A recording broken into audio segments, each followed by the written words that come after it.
Hello दोस्तों, स्वागत है आपका हमारे चैनल प्रोग्रामर अरशद में। अगेन मैं आपसे एक ही बात कहना चाहूँगा, अगर आप ये वीडियो मेरी कहीं और देख रहे हैं, फैब टेक्निकल यूट्यूब चैनल पर देख रहे हैं या कहीं और देख रहे हैं, तो आप हमारे चैनल प्रोग्रामर अरशद को ज़रूर सब्सक्राइब करिए, क्योंकि वहीं पर मैं ये प्रोग्रामिंग से रिलेटेड और प्रोग्रामिंग के प्रोजेक्ट से रिलेटेड वीडियोज़ डालने वाला हूँ। तो पिछली वीडियो में हमने ओवरव्यू देखा था कि हम किस तरह का कैलकुलेटर बनाने वाले हैं। देखिए, कुछ सेटअप कर लीजिए, आप एक फोल्डर बना लीजिए, कहीं पे भी कोई भी नाम दे दीजिए उसको। अपना टेक्स्ट एडिटर खोल लीजिए, कोई भी आपका फेवरेट टेक्स्ट एडिटर हो, उसमें आप वो फोल्डर को ओपन कर लीजिए। देखिए यहाँ पे वो फोल्डर ओपन है। मैं क्या करूँगा, सिंपल 3 फाइलें बनाऊँगा। पहली HTML फाइल होगी, दूसरी CSS फाइल होगी स्टाइलिंग के लिए, और तीसरी हमारी JS फाइल होगी लॉजिक के लिए। तो यहाँ पे मैं लिख देता हूँ INDEX, एक मिनट, INDEX index.html, और फिर बना लूँगा मैं style.css, फिर बनाऊँगा मैं hello logic.js। ठीक है, index.html में क्या करूँगा, बेसिक स्ट्रक्चर इसका तैयार करूँगा। ठीक है, ये बॉयलर प्लेट हो गया। इसको मैं टाइटल दे देता हूँ कैलकुलेटर ऐप। यहाँ पे मैं लिंक कर लूँगा अपनी दोनों फाइलें। सबसे पहले CSS का नाम है style.css, उसके बाद अपनी जावास्क्रिप्ट फाइल SCRE स्क्रिप्ट, और इसका नाम है logic.js। ठीक है, तो ये फाइलें लिंक करने के बाद हम सबसे पहला काम करते हैं, इसको रन करेंगे। यहाँ से मैं कॉपी पास्ट करता हूँ, ब्राउज़र में आता हूँ, न्यू टैब, कम ऑन।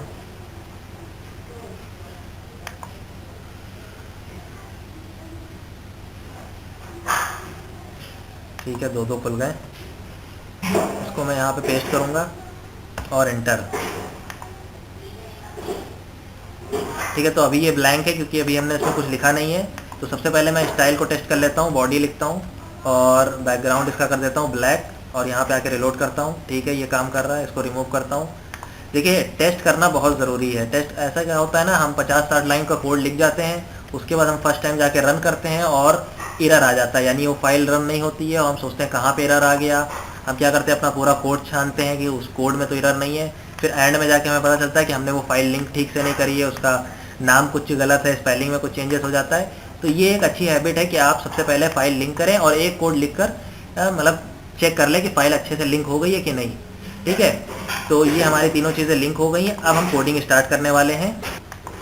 तो दोस्तों, इसका मतलब इसके अंदर कोडिंग लिखने से पहले हम अपना प्रीव्यू देख लेते हैं किस तरह से बना हुआ है।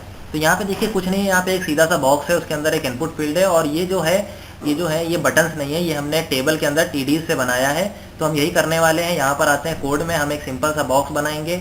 ओके, उसके अंदर हम एक डिव बनाएंगे। डिव इसलिए बनाएंगे ताकि ये इनपुट फील्ड जो है एक ब्लॉक लेवल एलिमेंट के अंदर रहे, और क्योंकि ये इनपुट फील्ड जो होती है वो सिंगल मतलब इनलाइन एलिमेंट होती है, इसको हम रीड ओनली कर देंगे। रीड ओनली इसलिए करेंगे, हम ये नहीं चाहते हैं कि इसमें यूज़र क्लिक करके कुछ टाइप कर सके। ठीक है, इसलिए रीड ओनली करेंगे।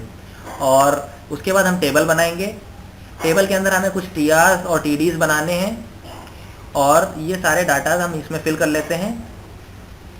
आप देखिए, इसके अंदर मैं क्या कर रहा हूँ, TR बना रहा हूँ, उसके अंदर मैं 4 मतलब कॉलम्स बना रहा हूँ। उस कॉलम्स के अंदर मैं उसका डाटा लिख रहा हूँ, और जो हमारे ऑपरेटर्स हैं जैसे कि इनटू का हो गया, डिवाइड का ऑपरेटर हो गया, इसको क्या कर रहा हूँ मैं, इसको मैं क्लास दे रहा हूँ ऑपरेटर का। ओके, तो इसी तरीके से मैं पूरा बना लेता हूँ टेबल का। एक और रोज,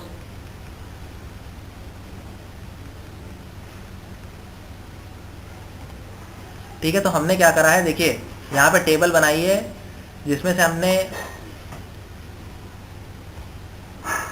5 TR बनाए, यानी 5 रोज बनाई है।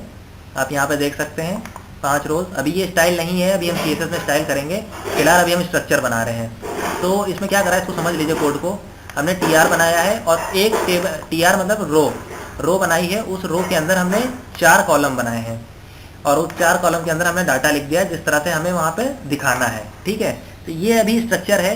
स्ट्रक्चर आप अपने हिसाब से चेंज भी कर सकते हैं, लेकिन स्ट्रक्चर हम वैसा ही रखते हैं जैसा हमारा लॉजिक होता है। ठीक है, ये बात आप नोट कर लीजिए। स्ट्रक्चर हम वैसा ही रखते हैं जैसा हमारा लॉजिक होता है। अब इसमें कुछ हम स्टाइलिंग करेंगे जिससे ये जो है अभी जिस तरह से दिख रहा है, और यहाँ देखिए कितना खूबसूरत है, और ये कितना सिंपल सा दिख रहा है। तो इसमें हम स्टाइलिंग करेंगे, उसके बाद हम चलेंगे लॉजिक की तरफ। ओके, तो चलते हैं स्टाइलिंग की तरफ। ठीक है, तो CSS में हम क्या करेंगे, सबसे पहले कुछ रीसेट्स पे काम करेंगे। रीसेट क्या होता है, सिंपल सा इसकी कुछ डिफ़ॉल्ट स्टाइलिंग होती है, उसको हम रीसेट कर देंगे। तो इसमें मैंने क्या करा है, देखिए मैंने जो एस्ट्रिक का मतलब क्या होता है, सारे HTML एलिमेंट को सेलेक्ट करो और उनके अंदर जो बाय डिफ़ॉल्ट मार्जिन और पैडिंग होती है उनको रिमूव करो। बॉक्स साइजिंग्स को बॉर्डर बॉक्स कर दो। बॉर्डर बॉक्स होता है और इसकी एक और प्रॉपर्टी होती है, सॉरी वैल्यू होती है, वो वैल्यू होती है कंटेन बॉक्स, कंटेनर बॉक्स ऐसे कुछ होती है। तो इसमें क्या होता है, जब आप पैडिंग देते हैं या और बॉर्डर देते हैं तो जो हमारा विद होता है किसी भी बॉक्स का या किसी भी एलिमेंट का वो बढ़ जाता है, लेकिन जब आप बॉर्डर बॉक्स दे देंगे तो जो पैडिंग होता है वो विद के अंदर ही अरेंज हो जाएगा। ये प्रैक्टिकल करके आप एक बार टेस्ट करिएगा, ये मैंने बता दिया बेसिक सा। फॉन्ट फैमिली में सबकी सैंस सेरिफ कर लूँगा क्योंकि मैं और कोई फॉन्ट यूज़ करने वाला नहीं हूँ। फोकस में क्या होता है, देखिए हमारा इनपुट फील्ड है, इनपुट फील्ड पे जब हम फोकस करते हैं तो ये आउटलाइन आ जाती है। अब मैं इसको रिलोड करता हूँ तो आप देखिएगा ये पूरा तो मार्जिन पैडिंग चली गई है। दूसरी चीज़, अब मैं इस पर क्लिक भी कर रहा हूँ, पहली चीज़ तो ये रीड ओनली है और मैं इस पर क्लिक कर रहा हूँ तो इस पर कोई आउटलाइन भी नहीं आ रही है। ठीक है, उसके बाद हम क्या करेंगे, बॉडी को डिज़ाइन करेंगे सबसे पहले। तो बॉडी में मैं बैकग्राउंड लगाऊंगा, हाइट लगाऊंगा और इसको डिस्प्ले फ्लैग्स और जस्टिफाई कंटेंट सेंटर। ये क्यों करूंगा, ये इसलिए करूंगा ताकि इसके अंदर जो एक एलिमेंट है वो सेंटर में हो जाए। तो मैं इसको रिलोड करता हूँ, आप देखिएगा बैकग्राउंड इसका चेंज हो गया। ये मैंने बैकग्राउंड कलर दिया है। हाइट मैंने इसकी 100 VH दे दी है। 100 VH हाइट इसलिए दे दी है ताकि ये ठीक तरीके से सेंटर में आए। अगर मैं इसको यहाँ से कमेंट करता हूँ और इसको कर देता हूँ तो आप देखिए ये सेंटर में नहीं आएगा। तो इसको हाइट 100 VH दे देता हूँ सेंटर में लाने के लिए। ये सेंटर में लाने का एक लॉजिक होता है। अगर आपके बॉडी एलिमेंट के अंदर एक एलिमेंट है, एक एलिमेंट यानी डायरेक्ट एक एलिमेंट, ओके। यहाँ पे देखिए बॉडी एलिमेंट के अंदर सिर्फ बॉक्स एलिमेंट है और बाकी एलिमेंट उसके अंदर है, ठीक है। तो ये सेंटर में लाने का एक तरीका होता है, सिंपल सा। नोट करते रहिए आप क्या नई चीज़ें इसमें सीख रहे हैं। इसके बाद हम बॉक्स को स्टाइलिंग करेंगे। तो बॉक्स में क्या करना है, मुझे कुछ चीज़ें ऐड करनी है, जैसे विद हो गया, बॉक्स एडो हो गया, बॉर्डर रेडियस हो गया। ये बेसिक चीज़ है। जैसे इसकी मैंने विद ऐड कर दी, आप देखिए इसका बॉक्स एडो मैंने दे दिया यहाँ पे देखिए, और बॉर्डर रेडियस, ठीक है। इसके बाद अगला एलिमेंट को स्टाइल करते हैं। इसके बाद के एलिमेंट है रिजल्ट। रिजल्ट एलिमेंट में क्या है, देखिए यहाँ पे मैंने इसको जो इनपुट फील्ड को, इसको मैंने रिजल्ट आईडी दी थी, ठीक है। यहाँ पे मैंने इस रिजल्ट को क्या डिफाइन करा है, मैंने इसकी विद 100% कर दी है, हाइट 100 पिक्सल कर दी है, पैडिंग दे दी है, फॉन्ट साइज दे दिया है, बॉर्डर दे दिया है और इसका बॉर्डर रेडियस दे दिया है। मैं इसको आके रिलोड करता हूँ, आप यहाँ पे देखिए ये हमारा सेट हो गया है, बिल्कुल ठीक इसी तरह, ठीक है। अब इसके बाद हम टेबल को डिज़ाइन करेंगे और TDs को डिज़ाइन करेंगे। तो सबसे पहले टेबल को डिज़ाइन करते हैं। इसकी विद 100% कर देंगे, इसकी हाइट 400 पिक्सल कर देंगे, बॉर्डर कोलैप्स कर देंगे और यूज़र सेलेक्ट को नन कर देंगे। ये क्या होता है, आप यहाँ पे देखिए, ये मैंने इसकी विद को कर दिया 100%, जिससे ये टेबल जो है हमारा 100% हो गया है। 100% क्यों हो गया, क्योंकि ये जो हमारी विद थी रिजल्ट की, सॉरी, ये जो हमारा बॉक्स था ये 300 पिक्सल था, तो मैंने इसकी विद को 100% करने का मतलब हो गया ये 300 पिक्सल हो गई है। हाइट को 400 पिक्सल रखा है ताकि ये थोड़ा सा बड़ा दिखे। और उसके बाद इसके अंदर के TDs जो हैं वो टेबल के अंदर ऑटोमेटिकली अरेंज हो जाते हैं, मतलब बाय डिफ़ॉल्ट ये उसके अंदर के डाटा को ले लेते हैं, ओके। अब हम क्या करने वाले हैं, यूज़र सेलेक्ट मैंने क्यों दिया है, देखिए यूज़र सेलेक्ट को मैं अभी नन कर देता हूँ। ये चीज़ों में यूज़र सेलेक्ट और बॉर्डर कोलैप्स में आगे आपको बताऊंगा। अभी मैं TD को डिज़ाइन करता हूँ और TD को डिज़ाइन करने से पहले मैं क्या करूँगा, कुछ ऑपरेटर्स जो मैंने क्लास दिए हैं, जैसे कि यहाँ पर मैंने ऑपरेटर नाम का क्लास दिया है, इसको डिज़ाइन करता हूँ। इसका बैकग्राउंड कलर मुझे चेंज रखना है और कलर वाइट रखना है, ठीक है। तो आप ये देखिए जितने भी ऑपरेटर्स होंगे इनका बैकग्राउंड चेंज हो जाएगा, ठीक है। और बाकी इसका जो फॉन्ट है ये मैं एक बार में TD को डिज़ाइन करूँगा तो उसमें चेंज हो जाएगा। दूसरी चीज़ यहाँ पे आप देखिए जो इक्वल टू का है साइन है, इस पर मैंने सम नाम का, मतलब सम नाम का क्लास दिया है, तो वो ऑटोमेटिकली, मतलब उसको मुझे अलग डिज़ाइन चाहिए। तो यहाँ पे आऊँगा, मैं सम नाम के चीज़ों को सेलेक्ट करूँगा, सॉरी पहले मैं इसके ऑपरेटर को, इसके ऑपरेटर का हावर इफेक्ट को चेंज करूँगा। हावर इफेक्ट क्या होता है, जब मैं किसी पे माउस लेके जाऊँगा तो उसका हावर इफेक्ट मतलब उसके कुछ डिज़ाइन चेंज हो, ठीक है। अब मैं इसके सम को डिज़ाइन करूँगा, इसका मुझे बैकग्राउंड चेंज रखना है और इसके कलर को चेंज रखना है। कंट्रोल एस करके यहाँ पे रिलोड करके देखता हूँ तो आप ये देख सकते हैं ये इसका बैकग्राउंड चेंज हो गया है और इसका कलर जो है वो हल्का ब्लैक है। इसके भी हावर इफेक्ट को डिज़ाइन कर देता हूँ, बैकग्राउंड थोड़ा सा डार्क हो जाएगा। तो मैं देखिए यहाँ पर आता हूँ, ये देखिए डार्क हो गया, इस पर क्या है थोड़ा सा लाइट हो रहा है। अब मैं TD को डिज़ाइन करूँगा जिससे इसके बाद ये सारे TDs डिज़ाइन हो जाएंगे, ठीक है। यहाँ पर आता हूँ और ये TD को सेलेक्ट करा, इसकी एक TD की विड्थ डिफाइन कर दी, हाइट डिफाइन कर दी, बॉर्डर उसके अंदर देना है मुझे, बैकग्राउंड इनका ब्लैक रखना है मुझे और कलर वाइट देनी है, टेक्स्ट लाइन सेंटर रखना है, फॉन्ट साइज बढ़ाना है, कर्सर पॉइंटर रखना है, ट्रांजिशन लगाना है क्योंकि हावर इफेक्ट दिया है, ठीक है। तो अब यहाँ पे मैं इसको रिलोड करता हूँ, आप देखिए ये हो गया। इसको जो हमने 25% विथ क्यों दिया है, 25% विथ इसलिए दिया है क्योंकि मैं चाहता हूँ कि एक रो में 4 कॉलम सिर्फ आए। तो अगर आप 100% को 4 से डिवाइड करते हैं तो 25% आता है, ठीक है। तो इसलिए मैंने इसको वो दिया है, मतलब 25% विथ दी है। हाइट आप अपनी मर्जी से दे सकते हैं, मैंने 80 पिक्सल दिया है क्योंकि 80 पिक्सल इसमें अच्छा लग रहा था। हाइट अपनी मर्जी से आप चेंज करके देख सकते हैं। सेकंड थिंग, बॉर्डर दी है, बॉर्डर का कलर थोड़ा सा मैंने इसको वो रखा है, लाइट रखा है, मतलब जिससे इसका फ़र्क पता चले। तो आप यहाँ पे देख सकते हैं, यहाँ पे फ़र्क पता चल रहा है। अगर मैं बॉर्डर हटा देता हूँ तो आप देखिएगा कोई फ़र्क नहीं पता चल रहा है, ठीक है। तो यहाँ पे मैं बॉर्डर वही रखता हूँ। बैकग्राउंड कलर दे दिया है क्योंकि इसका बैकग्राउंड अभी आप देख रहे थे कितना लाइट दिख रहा था, तो अब डार्क रख दिया है। कलर वाइट दे दिया है क्योंकि ब्लैक के ऊपर वाइट कलर सही दिखता है, साफ दिखता है। टेक्स्ट लाइन सेंटर रख दिया ताकि ये सब सेंटर में आ जाए। फॉन्ट साइज बढ़ा दिया ताकि ये थोड़ा सा बड़ा दिखे। और बाकी आप जानते ही हैं, कर्सर पॉइंटर से हम ये पॉइंटर आता है। और ट्रांजिशन इसलिए दे रहे हैं क्योंकि अभी हमें देना है इसमें हावर इफेक्ट, तो TD हावर इफेक्ट करेंगे। बैकग्राउंड थोड़ा सा चेंज करना है और इसका कलर चेंज करना है, ठीक है। तो ये हमारा हो जाएगा डिज़ाइन पूरा कंप्लीट। ये देखिए, अब हम थोड़ा सा ऊपर आते हैं और इसके बारे में बात करते हैं। बॉर्डर कोलैप्स और यूज़र सेलेक्ट हमने क्यों दिया था, ठीक है। तो यहाँ पे सबसे पहले मैं एक चीज़ दिखाता हूँ आपको। जब मैं इस पर थोड़ा सा सेलेक्ट करने की कोशिश करता हूँ, एक मिनट, इसको मैंने सबसे पहले इसको कमेंट कर दिया, यानी ये प्रॉपर्टी मैंने हटा दी। अब आप देखिएगा, अब ये चीज़ें सेलेक्ट हो रही हैं। आप जब सेलेक्ट करते हैं ना, एक कि माउस पे क्लिक करा और माउस को ड्रैग करा तो जितना टेक्स्ट लिखा होता है वो सेलेक्ट हो जाता है। तो मैं चाह रहा हूँ भाई, कैलकुलेटर में मुझे इस तरह का कोई फंक्शनैलिटी चाहिए नहीं, ये एक तरह का मतलब यूज़र इंटरफेस के लिए सही नहीं लगा मुझे। तो मैंने कर दिया, ये CSS की प्रॉपर्टी होती है कि आप यूज़र सेलेक्ट को नन कर दीजिए, यानी यूज़र इसको सेलेक्ट ना कर पाए। आप देखिए इसको यूज़र सेलेक्ट नहीं कर सकता है, ठीक है। दूसरी चीज़, बॉर्डर कोलैप्स क्यों दिया है, देखिए इसमें जो बॉर्डर्स होते हैं वो अलग अलग होते हैं, यानी इनके बीच में थोड़ा सा जो टेबल के अंदर TDs के अंदर थोड़ा सा गैप आ जाता है। कोलैप्स उन गैप्स को ख़त्म कर देता है। मैं अभी इसको कमेंट करता हूँ, आप देखिएगा ये गैप आपको दिखेगा। तो आप देख लीजिए यहाँ पे किस तरह से आपको गैप दिख रहा है, क्योंकि बैकग्राउंड ये है, बैकग्राउंड का कलर चेंज है, तो यहाँ पे देखिए वही बैकग्राउंड दिख रहा है। तो ये आपको देखिए कितना भद्दा सा दिख रहा है, यानी अजीब सा लग रहा है। तो आपको क्या है ना, डिज़ाइनिंग का एक छोटा सा प्रिंसिपल होता है। मैं डिज़ाइनर तो हूँ नहीं बहुत बड़ा, लेकिन एक छोटा सा प्रिंसिपल होता है कि आपको डिज़ाइन जो है नीट और क्लीन रखना चाहिए।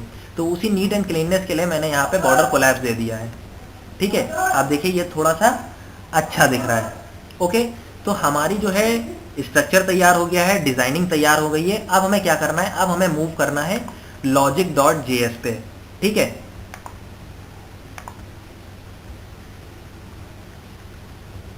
यहाँ पे मैं क्या करने वाला हूँ, देखिए logic.js के अंदर मैंने कुछ एलिमेंट्स को यहाँ पे वेरिएबल के अंदर स्टोर कर लिया है। एलिमेंट्स कैसे स्टोर करा है, देखिए HTML के अंदर मैंने बताया था आपको पहले ही कि जो इसका इनपुट फील्ड है, इसको मैंने ID दे दिया है रिजल्ट, ठीक है। तो यहाँ पे मैंने इसको document.get element by ID से सेलेक्ट करा है, रिजल्ट से। और यहाँ पे मैंने TD को कैसे सेलेक्ट करा है, TD जो कि बहुत ज़्यादा है, इसलिए मैंने जो सेलेक्ट करा है वो document.query_selector all से TD को सेलेक्ट कर लिया। ये क्या करता है, ये सिंपली आप इसके अंदर एलिमेंट का नाम देते हैं और जितने भी एलिमेंट आपके डॉक्यूमेंट में होते हैं ये उन सबको सेलेक्ट कर लेता है। लेकिन करता क्या है, ये उनको एक एरे बना देता है। तो मैं इसको console.log में हम थोड़ा सा काम करने वाले हैं जिससे हम लॉजिक्स को समझ सके। देखिए मेन काम लॉजिक्स को समझना है, क्योंकि क्या है ना, अगर कैलकुलेटर देखकर सिर्फ कोडिंग रीड करने से मायने होता है। तो मैं आपको बता दूं, डिस्क्रिप्शन के अंदर मैंने लिंक इसका दे दिया है और कोड पेन का वो लिंक है, वहाँ पर आपको ये पूरा कैलकुलेटर मिल जाएगा और कैलकुलेटर की कोडिंग मिल जाएगी। लेकिन लॉजिक को आप यहाँ पे थोड़ा सा समझ लीजिए। तो मैं यहाँ TD को console.log के अंदर प्रीव्यू करता हूँ। console.log के अंदर TD को मैंने प्रीव्यू करा और यहाँ पे जाता हूँ, इसको console.log इसका ओपन कर लेता हूँ। कुछ नहीं करना है आपको, कंट्रोल शिफ्ट और I प्रेस करना है और console.log ओपन हो जाएगा। ये थोड़ा सा मेरा कंप्यूटर स्लो है, थोड़ा सा टाइम लगा रहा है, इसके लिए मैं आप लोग से माफ़ी चाहता हूँ। तो मैं इसको अब रिलोड करता हूँ। तो आप यहाँ पे देखिए ये नोड लिस्ट इसने प्रीव्यू कर दी है और इसने बता दिया है आपके इसके अंदर जो है 18 एलिमेंट हैं, यानी 18 TDs है। अब 18 TDs कैसे हैं आप यहाँ पे देख सकते हैं।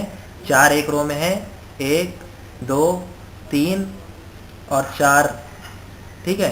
तो 4 चौको 16 हो गए और ये 2 और 16 2 18, ठीक है। तो ये 18 पूरे यहाँ पे दिखा रहा है। और यहाँ पे मैंने देखिए इसका लेंथ भी निकाल दिया है। लेंथ निकालने के लिए आपको, क्योंकि लेंथ मैंने क्यों निकाला है, क्योंकि मैं जो है लूप शायद चलाने वाला हूँ, ठीक है। तो उसका लेंथ निकालने के लिए मैं यहाँ पर लेंथ लिखता हूँ, इससे क्या होता है, अगर मैं यहाँ पे लिखता हूँ td लेंथ, तो आप देखिए यहाँ पर इसकी लेंथ निकल आती है। तो बेसिकली मेरा बताने का मतलब ये था कि ये जो एक काम करता है, ये एरे के अंदर डाटा को स्टोर करता है। अगर मैं इनपुट को कंसोल करूं तो इनपुट जो है वो सिंपल सा, मतलब ये जो आईडी एलिमेंट है, ये एक एलिमेंट को डायरेक्ट ऐसे ही सेलेक्ट कर लेता है। आप इसके ऊपर डायरेक्ट काम कर सकते हैं, लेकिन इसके ऊपर आप डायरेक्ट काम नहीं कर सकते क्योंकि ये एक एरे में बनाता है, तो आपको एरे वाइज इसको सेलेक्ट करना पड़ेगा। तो एरे के ऊपर अगर आप काम करते हैं और उसके हर एलिमेंट के ऊपर आपको काम करना होता है, तो आप क्या करते हैं, आपको इस्तेमाल करना पड़ता है लूप का। तो यहाँ पे हम फॉर लूप या वाइल लूप का यूज़ नहीं करने वाले हैं, यहाँ पे हम यूज़ करेंगे फॉर ईच लूप का, जो कि बहुत ही एडवांस लूप है। तो फॉर ईच का हम यूज़ करने वाले हैं, उसकी कोडिंग को हम समझते हैं। ये देखिए, ये फॉर ईच लूप है। ये क्या कर रहा है बेसिकली, देखिए टीडी के अंदर फॉर ईच लूप को, मतलब फॉर ईच लूप अप्लाई कर रहे हैं, इंडेक्स दे रहे हैं। ये बेसिकली क्या करता है, ये सिंपली ये स्ट्रक्चर कुछ नहीं कर रहा है। मैं इसको थोड़ा सा हटाता हूँ अभी अंदर का, और कंट्रोल एक्स। तो ये स्ट्रक्चर क्या कर रहा है बेसिकली, ये स्ट्रक्चर का सिर्फ इतना सा काम है कि ये हर एलिमेंट को, मतलब एक एक करके एलिमेंट को इसके अंदर थ्रो करेगा। तो हम हर एलिमेंट के ऊपर पर्टिकुलरली काम कर सकते हैं, ठीक है। अगर मैं यहाँ पर इसको हटा दूँ, जैसे मैंने यहाँ से इसको कट करके यहाँ पे रख दिया और इसको मैं कमेंट कर देता हूँ, तो अभी देखिए मैं console.log के अंदर इंडेक्स को लिखूँगा, तो आप देखिएगा जितने भी वो एलिमेंट होंगे वो सारे यहाँ पे console.log में आ जाएंगे। तो आप देखिए जितने भी TDs हैं वो सारे यहाँ पर आ गए हैं। बेसिकली ये काम करने के लिए हमें क्या करना पड़ता, सबसे पहले देखिए, अगर मुझे ये TDs को प्रेजेंट कराना था तो मैं क्या करता, यहाँ पर आता console.log में और मैं लिखता TD और एरे को उसका इंडेक्स के ज़रिए से आप कॉल करते हैं, तो मैं इसका इंडेक्स 1 लिखता। तो ये जो TD हमारा 1 पोजीशन पे होगा, 1 इंडेक्स पे होगा, उसको खाली प्रेजेंट करता, ठीक है। तो आप यहाँ पे देखिए ये लाइन 4 है, तो जो 1 पोजीशन पे है ये वाला प्रेजेंट कर रहा है। मैं इसको थोड़ा सा कमेंट कर देता हूँ जिससे ये रन ना हो, ठीक है। तो ये पहली पोजीशन पे जो था उसको इसने प्रिंट कर दिया, लेकिन मुझे क्या करना था, मुझे हर एक TD को प्रिंट कराना था। हर एक TD को क्यों प्रिंट कराना है वो मैं आगे बताऊंगा, लेकिन अभी का लॉजिक क्या है, मुझे हर एक TD को प्रिंट कराना था। तो यहाँ पे इसने क्या करा, मैंने इससे कह दिया कि भाई TD के अंदर से फॉर ईच, यानी हर एक एलिमेंट को भेजो। किसके अंदर भेजना है, इंडेक्स के अंदर भेजना है, और उसके बाद उसके ऊपर अगर मुझे कोई काम करना है तो मैं इस स्टेटमेंट के अंदर, इस ब्लॉक ऑफ कोड के अंदर मैं करूँगा। तो अब उसने क्या करा है, TD के हर एक एलिमेंट को इंडेक्स के अंदर भेजा। तो अब मैं यहाँ पे console.log इंडेक्स कर रहा हूँ, तो उसका मतलब ये हो गया कि मैं यहाँ पे लिख रहा हूँ, मैं ऐसे लिख देता हूँ, इसका मतलब मैं यहाँ पे ऐसे लिख रहा हूँ। इंडेक्स लिखने का मतलब मैं यहाँ पे ऐसे दिखा देता हूँ। इंडेक्स लिखने का मतलब हो गया कि मैं TD का 1 2 3 मतलब हर बार वो अलग अलग एलिमेंट यहाँ पे लिख रहा है, ठीक है। मैं समझ सकता हूँ कि आपको समझ में आ रहा होगा, मैं थोड़ा सा समझाने की कोशिश कर रहा हूँ। तो अब ये क्या कर रहा है, बेसिकली हर एक एलिमेंट को यहाँ पे प्रिंट कराया दे रहा है, ओके। इसका सिंपल सा लॉजिक यही है। अब हम इसके अंदर की चीज़ों को आ जाते हैं। अब मैं इसको यहाँ से कट करता हूँ और यहाँ पे आके पेस्ट कर देता हूँ, और इसको अनकमेंट करके मैं आपको बताऊँगा यहाँ पे हो क्या रहा है। तो अब देखिए, इंडेक्स से आप समझ गए, इंडेक्स से आप क्या समझ गए कि हर एक एलिमेंट को ये थ्रो कर रहा है। अब मैंने कह दिया इसके ऊपर ऐड इवेंट लिस्टनर रखो। ऐड इवेंट लिस्टनर क्या करता है कि इसके ऊपर कौन सा इवेंट वर्क कर रहा है वो सुनो। और यहाँ पे मैं क्या डिफाइन कर रहा हूँ कि खाली आपको क्लिक वाला सुनना है, यानी इसके ऊपर माउस आ रहा है वो सारी चीज़ें आपको नहीं देखनी है, आपको सिर्फ क्लिक का देखना है, क्योंकि मुझे यहाँ पे क्लिक के ऊपर काम करना है।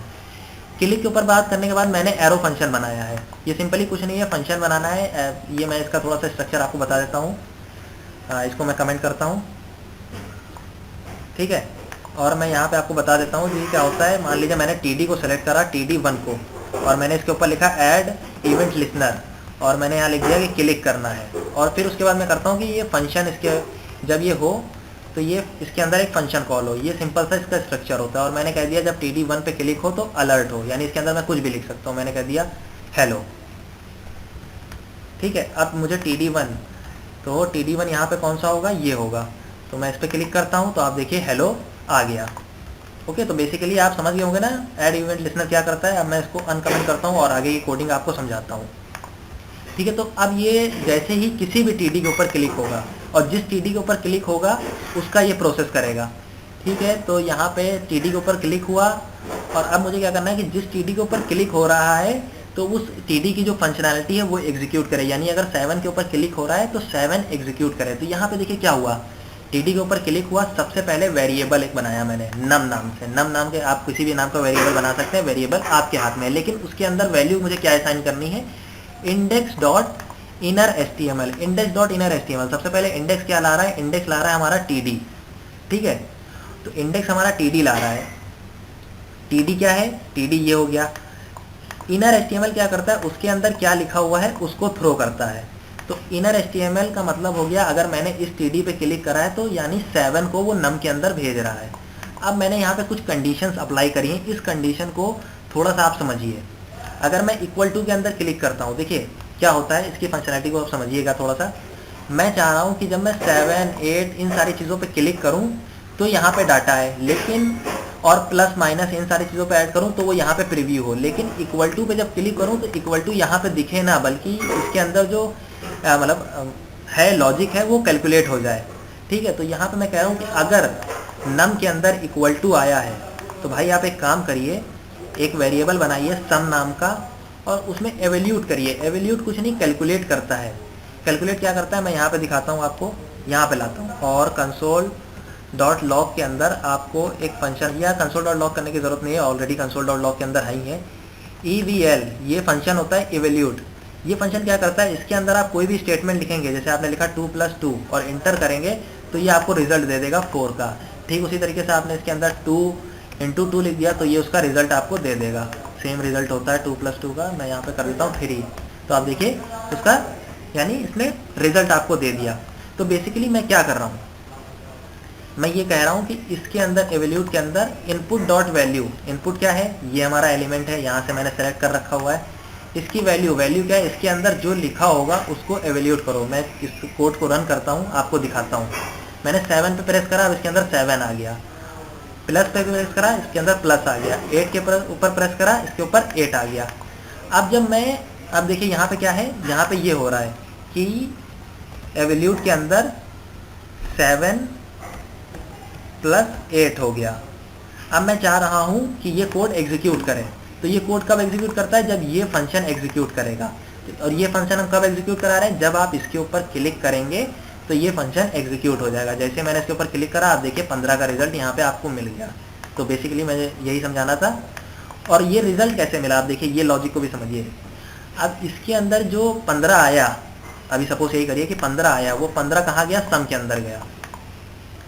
अब ये जो है सम इसके अंदर कैसे दिखाएंगे, हम सिंपल इनपुट डॉट वैल्यू को सेलेक्ट करेंगे, ठीक है, और उसके अंदर सम को असाइन कर देंगे, जिससे ये 15 आ जाएगा। अगर मैं यहाँ पे सम को असाइन ना करूँ, अभी नीचे वो कोड पे आपको ध्यान बिल्कुल नहीं देना है, जो मैं समझा रहा हूँ उसको समझिए।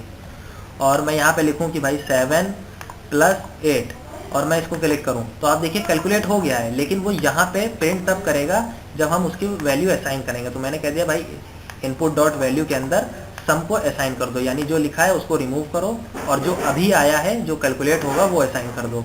मैं रिलोड करता हूँ और मैं यहाँ लिखता हूँ 7 + 8 असाइन। अब यहाँ पे इसको इंटू करके 9 कर देते हैं, आप देखिए ये कैलकुलेट हो रहा है। इसको डिवाइडेड बाई 6 कर दीजिए, ये कैलकुलेट हो रहा है, ठीक है।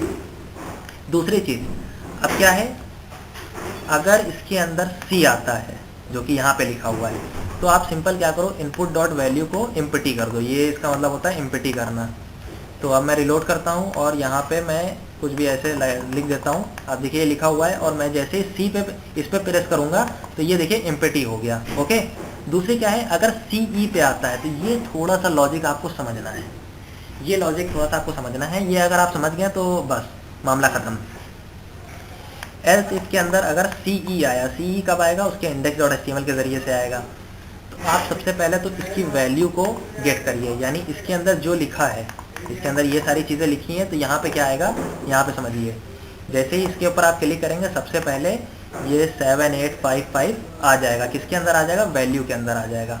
उसके बाद ये क्या करेगा, उसके बाद मैं देखिए उसी वैल्यू के अंदर वैल्यू डॉट सब स्ट्रिंग नाम का फंक्शन लिखूंगा और इसमें पहला पैरामीटर दूंगा 0 और दूसरा पैरामीटर दूंगा वैल्यू डॉट लेंथ डॉट -1। तो इसको समझाने के लिए मैं यहाँ पे आपको कंसोल डॉट लॉग के ऊपर काम करता हूँ। मैंने एक वेरिएबल बनाया वैल्यू नाम से, ठीक है। इसके अंदर मैंने कई सारी चीज़ें लिख दी,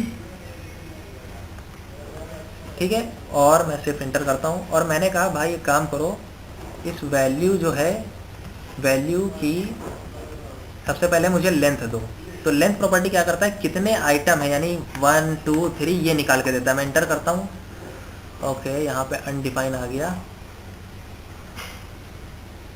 ये कैसे होता है, ओके ये क्या होता है एक्चुअल में, ये जो है ये तभी देता है जब स्ट्रिंग हो। तो स्ट्रिंग में कन्वर्ट करने के लिए क्या करना है, सिर्फ आपको डबल कोट्स में कन्वर्ट कर देना है, ठीक है। तो अब आप देखिए इसने लेंथ दे दी 6। यहाँ पे देखिए ये क्या कर रहा है, सब स्ट्रिंग में कन्वर्ट कर रहा है पहले इसको, और इसकी लेंथ को क्या कर रहा है, -1 कर दे रहा है। अभी आप यहाँ पे देखिए, अगर मैं इसके अंदर इसको ऐसे करता हूँ, थोड़ा सा प्रोग्रामिंग है तो आपके सर जरूर चकराएगा, लेकिन अगर आप इसको समझ गए तो आप बस कुछ भी क्रिएट कर सकते हैं। ओके, मैं इसके वेरिएबल के अंदर एक x डिफाइन कर देता हूँ, ठीक है। और यहाँ पे मैंने कह दिया कि भाई -1, लेंथ -1, और उसके बाद मैं यहाँ पे x को ऐसे प्रिंट करा दूंगा। तो आप देखिए अभी तक 6 था, मैंने लेंथ -1 कर दिया, तो क्या हो गया, इसकी लेंथ से 1 माइनस हो गया। तो बेसिकली यहाँ पे कुछ नहीं हो रहा है, ये जो लिखा हुआ है इसके जो भी आएगा, यानी इसके अंदर 758 जा रहा है, मैं इसको क्लियर कर देता हूँ, इसके अंदर 7855 जा रहा है। तो बेसिकली ये क्या करेगा, उसको सब स्ट्रिंग में कन्वर्ट करेगा, ये आप लॉजिक समझ लीजिए, वैल्यू डॉट सब स्ट्रिंग में कन्वर्ट करेगा और उसकी लेंथ से -1 कर देगा और फिर वैल्यू में असाइन कर देगा। तो इसको स्ट्रिंग में कन्वर्ट करेगा और इसके अंदर से इसकी लेंथ जो होगी उसको -1 कर देगा, यानी अब इसके अंदर हो गया 5 हट गया लास्ट वाला, और ये 785 उसने फिर से किसके अंदर असाइन कर दिया, वैल्यू के अंदर ही असाइन कर दिया। तो अभी क्या था, 7855 था, अब क्या हो गया 78 और सिर्फ 5। उसके बाद हमने जैसे बताया कि ये तो इसके अंदर आ गया है, लेकिन यहाँ पे कैसे दिखेगा, तो यहाँ पे दिखाने के लिए इनपुट डॉट वैल्यू के अंदर इसको हम कर देंगे असाइन।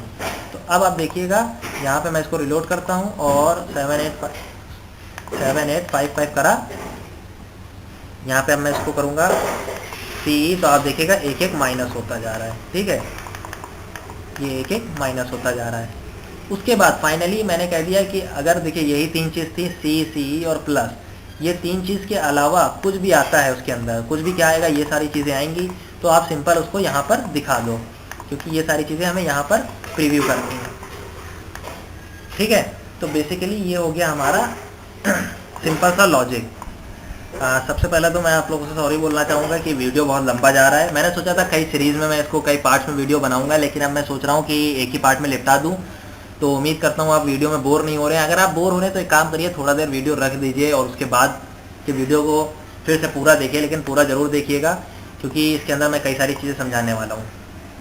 तो ठीक है, अब हमारा ये जो है ये सिंपल सा कैलकुलेटर की फंक्शनैलिटी बन गई। अब हम चलते हैं एडवांस फंक्शनैलिटी में, और वो क्या है, वो फंक्शनैलिटी ये है कि अगर मैं कीबोर्ड से, अभी देखिए मैं यहाँ पे कीबोर्ड से प्रेस कर रहा हूँ, अभी इतना कोड लिखने के बाद, क्योंकि मैंने इसको रीड ओनली रखा हुआ है और मैं इस पर प्रेस कर कीबोर्ड से कुछ लिख रहा हूँ, तो कीबोर्ड से कुछ लिखा नहीं जा रहा है, ठीक है। कोई भी फंक्शनैलिटी इसमें काम नहीं करती, बाई डिफॉल्ट कोई भी फंक्शनैलिटी काम नहीं करती। लेकिन अगर मैं यहाँ से रीड ओनली हटा दूँ तो आप देखिएगा अब क्या है, मैं इस पर क्लिक करता हूँ तो ये देखिए कर्सर आ रहा है। अब मैं कीबोर्ड से कुछ लिखूंगा तो इसमें लिखा जा सकता है, ओके।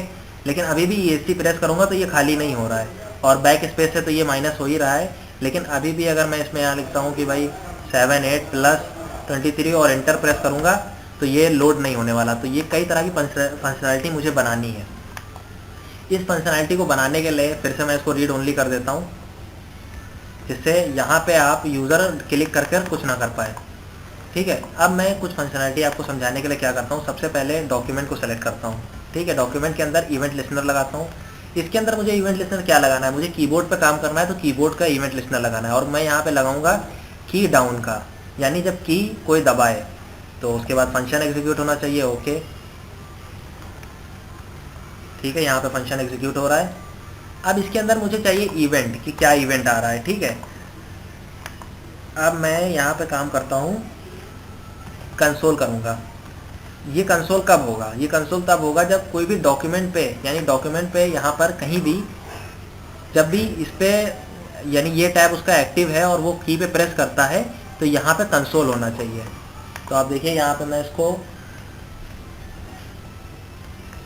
यहाँ पे ये नहीं हो रहा है क्योंकि क्योंकि कंसोल डॉलर के अंदर हमने कुछ लिखा ही नहीं है, तो मैं यहाँ पे हेलो लिख देता हूँ ऐसे ही दिखाने के लिए। तो अब मैं देखिए कोई भी प्रेस करता हूँ तो यहाँ पे देखिए हेलो आ रहा है, ठीक है। तो मैं क्या चाह रहा हूँ, मैं ये चाह रहा हूँ कि भाई जब भी मैं प्रेस करूँ तो मुझे पता चले कि प्रेस क्या हो रहा है। तो इसके लिए आपको 3 चीज़ें समझनी होती हैं। एक, सबसे पहले ये ई है, सॉरी सबसे पहले मैं आपको बेसिकली समझाता हूँ।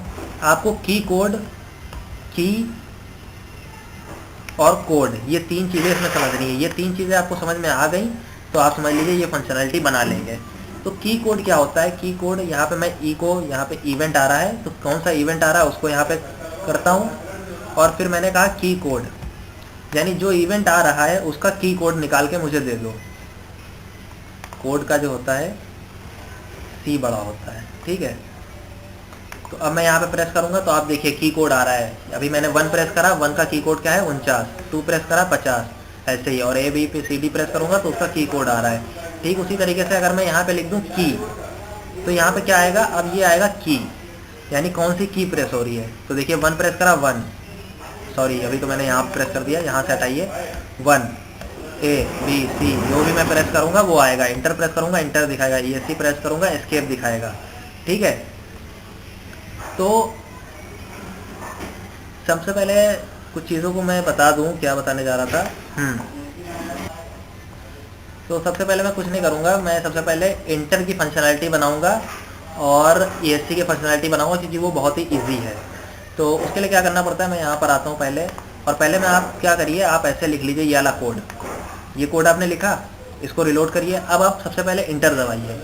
इंटर दबाने के बाद देखिए आपको की कोड क्या मिला 13, फिर यहाँ पे ESC दबाइए, उसके बाद की कोड क्या मिला 27।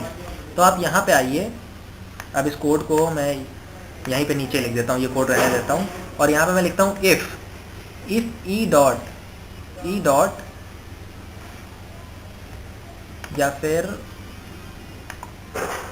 डायरेक्टली लिख देता हूँ की कोड इज इक्वल टू 13। ये कब होगा? जब इंटर प्रेस करेगा यूज़र। तो सिंपल सा ये वाला फंक्शनैलिटी रन हो जाए। इसको मैं कॉपी कर लेता हूँ, पेस्ट कर लेता हूँ, यानी जो हमारा क्या है, हमारे इनपुट डॉट वैल्यू के अंदर है वो एवेल्यूट हो जाए, ठीक है। तो यहाँ पर आता हूँ और मैं इसको 7 8 + 9 ऐसे करता हूँ, और मैं अब इंटर प्रेस करूँगा तो आप देखिए ये एग्जीक्यूट हो गया। दूसरी फंक्शनैलिटी मुझे क्या चाहिए, अगर ESC प्रेस हो, उसके बाद यहीं पे आता हूँ एल्स इफ अगर ई डॉट की कोड क्या हो 27 के बराबर हो। 27 के बराबर कब होगा? जब क्या होगा? 27 के बाद जब ESC प्रेस होगा। ESC प्रेस होने के बाद क्या है, इनपुट डॉट वैल्यू के अंदर आप असाइन कर दो एम्प्टी स्ट्रिंग, यानी उसको एम्प्टी कर दो। तो अब यहाँ पे मैं रिलोड करता हूँ, यहाँ पे मैं कुछ चीज़ें टाइप कर देता हूँ और मैं यहाँ पे ESC प्रेस करूँगा तो आप देखिए ये असाइन हो गया और यहाँ पे 27 आ गया, ठीक है। अब मुझे क्या करना है, अब देखिए बेसिकली सारी चीज़ें हो गई। अब मैं बताने जा रहा हूँ आपको, अभी आपने क्या समझा, की से आपने समझ लिया कि कौन सी की प्रेजेंट हो रही है, वो हो गया। की कोड से आपको कोड दिख गया। कोड क्या काम करता है, कोड से आप समझिए, ये कोड बहुत ज़्यादा फंक्शनैलिटी। ये कोड से क्या होता है, आप अपने ये कैलकुलेटर फंक्शनैलिटी को इन्हेंस कर सकते हैं। इन्हेंस कैसे कर सकते हैं? फॉर एग्जांपल अभी तक आपने ये समझ लिया कि भाई देखिए की कोड आपको पता चल गया, अगर मैं 1 टाइप करूँगा तो 1 का की कोड आएगा, ठीक है, और 2 टाइप करूँगा तो 2 का की कोड आ जाएगा, और मैं यहाँ से की निकाल लूँगा कि 1 टाइप हुआ है 1, ठीक है, 2 टाइप हुआ है 2, ओके। लेकिन की क्या करता है, की आपको बताता है कि कहाँ से वो टाइप हो रहा है। फॉर एग्जांपल मैंने कह दिया 1 टाइप करा, तो अभी आप देखिए डिजिट 1 टाइप करा, यानी कीबोर्ड पे ABCD के ऊपर जो 1 होता है वो टाइप करा है। और यहाँ से मैं लिखता हूँ 1, तो आप देखिए अब लिख कर आ रहा है नम पैड, यानी जो साइड में नंबर 1 2 3 होता है नम लॉक के पास, ये टाइप हुआ है, ठीक है। तो ये फंक्शनैलिटी मैं क्यों बनाने जा रहा हूँ, क्योंकि मुझे कुछ चीज़ें डिफाइन करनी है यहाँ पे इफ एल्स में। अब आप इस कोड को समझिए, यहाँ में मैंने इफ एल्स में लिख दिया है कि ई डॉट की कोड इंडेक्स ऑफ क्या करता है कि की कोड के अंदर, यहाँ पे देखिए की कोड क्या आ रहा है, डिजिट आ रहा है। उसके बाद मैं कुछ भी टाइप करता हूँ, डिजिट 1 2, वो सारी चीज़ें आती जाएंगी, डिजिट 1 2, लेकिन बेसिकली सब में क्या आएगा, डिजिट जरूर आएगा। तो मैंने यहाँ पे आपसे कह दिया कि भाई देखिए ऐसा है, अगर उस किसी मतलब की कोड के अंदर ये मैच कर जाता है कि डिजिट है, ये मैच करेगा, यानी -1 ये रिप्रेजेंट नहीं करेगा, जिसका कोड होता है। प्लस नम पैड भी अगर आएगा, तो यहाँ पे देखिए अगर मैं यहाँ से प्रेस करता हूँ तो नम पैड, अगर नम पैड भी हुआ उसके अंदर, यानी या तो डिजिट हुआ मैच करा या नम पैड हुआ। और यहाँ पे एक चीज़ दिया है माइनस। माइनस क्या करता है, देखिए आप यहाँ से मैं यहाँ पे ऐसे माइनस कर रहा हूँ तो नम पैड के अंदर नम पैड सब्ट्रैक्ट आ रहा है, लेकिन जो ये ABCD के ऊपर वाला माइनस साइन होता है, इस पर आप अगर माइनस प्रेस करेंगे तो यहाँ पे माइनस लिख कर आ रहा है, तो इसलिए मैंने इसके लिए स्पेशल लिख दिया माइनस। तो क्या करेगा, आप सिंपल माई की को स्टोर करो। माई यहाँ पे ई डॉट की क्या कर रहा है, कौन सी की प्रेजेंट हुई है, तो ई डॉट की में यहाँ पर 1 आ जाएगा, 1 अगर आपने प्रेस करा होगा, और इनपुट के अंदर प्लस इज इक्वल टू, यानी उसके अंदर ऐड कर दो 1। तो अब मैं इसको रिलोड करता हूँ, वहाँ पे 1 प्रेस करा, अरे यार यहाँ से आ जाता है, यहाँ पे करता हूँ 1, तो आप देखिए यहाँ पे डिजिट 1 और यहाँ पे 1 2 3 4, ठीक है। तो ये उम्मीद करता हूँ आपको कोड समझ में आ गया होगा। ठीक इसी के साथ ये कोड लीजिए, इस कोड में क्या है, चेक करेगा इंडेक्स ऑफ कि उसके अंदर बैक स्पेस है। बैक स्पेस क्या होता है, सिंपल आप जब यहाँ बैक स्पेस आपके कीबोर्ड में दबाते हैं तो वो आता है। तो उसमें क्या करेगा, आपको सिंपल वो जो हमने कोड वहाँ पे लिखा था उसी को मैंने यहाँ, ये जो कोड लिखा था -1 वाला, इसी को मैंने उठा के यहाँ पे पेस्ट कर दिया है, जो मैं पहले ही आपको समझा चुका हूँ। तो अब मैं यहाँ पे 1 2 3 लिखता हूँ और बैक स्पेस प्रेस करता हूँ तो ये -2 आ जा रहा है, ठीक है। इसके अलावा कुछ भी प्रेजेंट होता है, जैसे मैंने ए लिखा तो ये देखिए ABCD ये सब आ रहा है, तो मैं कहूँगा इसके अलावा अगर कुछ भी प्रेजेंट हो रहा है तो आप क्या कर दो, रिटर्न फॉल्स, यानी उससे मुझे कोई लेना देना नहीं है। तो आप यहाँ पे देखिए जब मैं ABCD लिख रहा हूँ तो इसके अंदर नहीं आ रहा है, ठीक है। मैं कुछ भी लिखूँगा तो इसके अंदर नहीं आएगा, खाली 1 2 3 जब लिखूँगा तब इसके अंदर आएगा, और बैक स्पेस माइनस करेगा और ESC से ये वो हो जाएगा, और अगर मैंने यहाँ पे एंटर प्रेस कर दिया तो ये कैलकुलेट हो जाएगा। तो ये थी सिंपल सी बेसिक फंक्शनैलिटी। यहाँ से मैं ये इतना कोड हटा देता हूँ, ठीक है। रिलोड करा, आपका देखिए कैलकुलेटर पूरी तरीके से तैयार है, कीबोर्ड बेस। आप यहाँ पे ऐसे कर सकते हैं, ओके, और ESC दबा के माइनस कर सकते हैं। अब दूसरी चीज़ मैं आपसे बताना चाहूँगा, अगर आपको ये कोड चाहिए, आपको ये कोडिंग चाहिए, कैलकुलेटर चाहिए, तो मैं डिस्क्रिप्शन में लिंक दे दूंगा, कोड पेन की लिंक रहेगी, वहाँ से आप ये कैलकुलेटर का कोड ले सकते हैं, ओके। तो thanks for watching this video. दोस्तों इस वीडियो को बनाने में बहुत ज़्यादा मेहनत लगी है मुझे, तो प्लीज़ अगर इसमें कोई गलती हुई है तो आई एम रियली सॉरी, और अगर अच्छा लगा हो तो यार लाइक ज़रूर कर देना, और नहीं अच्छा लगा तो कोई बात ही नहीं, और अगर चैनल को सब्सक्राइब बिल्कुल कर देना, okay. Thank you so much.